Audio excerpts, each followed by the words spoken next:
Halo semua, halo SM, selamat datang di channel ini. Video kali ini rekan-rekan sekalian, kita membahas terkait dengan gambaran umum hasil seleksi P3K tahap kedua, di mana seleksi tahap kedua ini sedikit mengagetkan bagi sebagian honorer kedua, honorer database BKN, apalagi honorer yang tidak terdata di database BKN. Untuk itu kepada rekan-rekan sekalian, silakan ditonton secara lengkap video ini, ikuti sampai habis agar rekan-rekan sekalian bisa menerima informasi secara utuh dan menyeluruh. Tapi sebelum kita membahas hal itu, kepada rekan-rekan yang baru pertama kali menemukan channel ini, ayo ditekan tombol subscribe dan nyalakan tombol lonceng untuk terus mendapatkan informasi terbaru seputar pengangkatan honorer menjadi P3K.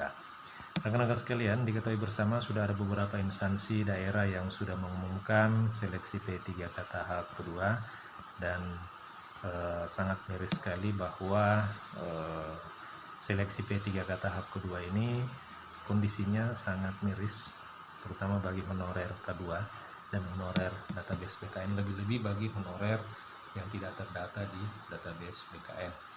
Oleh karena apa?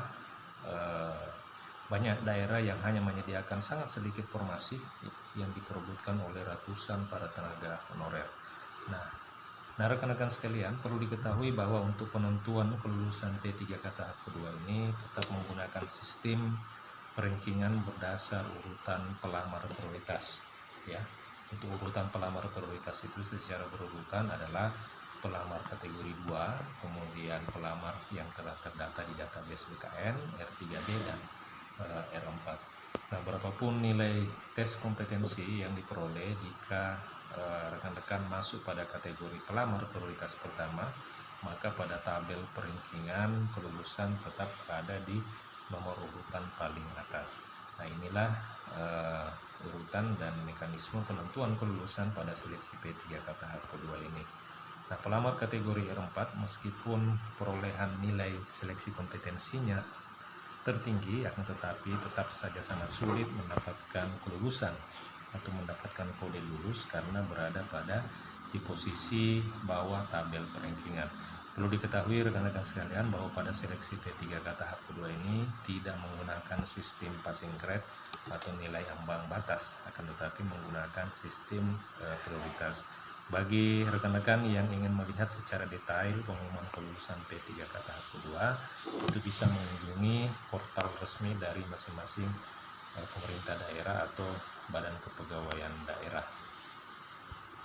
Nah, dari pemerintah Provinsi Sulawesi Barat sendiri, salah satu instansi yang sudah mengumumkan pengumuman seleksi P3 tahap kedua, kita bisa melihat kondisi saat ini, ya, di mana sangat banyak formasi-formasi yang hanya menyediakan sedikit sekali formasi, sehingga banyak pelamar kategori 2 ataupun honorer yang telah terdata di database BKN maupun yang tidak terdata tidak bisa mendapatkan formasi P3K penuh waktu.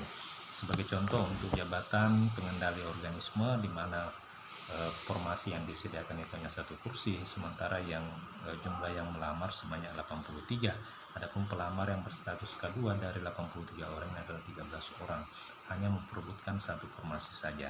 Nah, untuk jabatan lain, misalnya untuk jabatan pengadministrasi perkantoran, jumlah lowongan yang tersedia hanya 2, yang dilamar sebanyak 567 orang. Jadi 567 memperebutkan 2 formasi.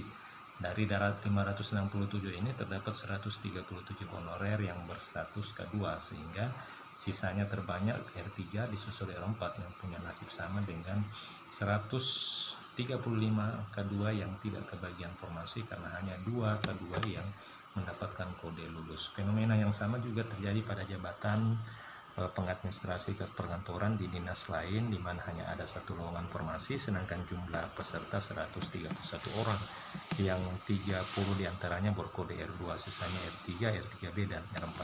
Beginilah kondisi rekan-rekan sekalian, beberapa instansi yang telah mengumumkan seleksi P3K tahap kedua, di mana sangat banyak honorer K2 yang tetap tidak lulus pada seleksi P3K tahap kedua ini oleh karena memang jumlah formasi yang sangat sedikit.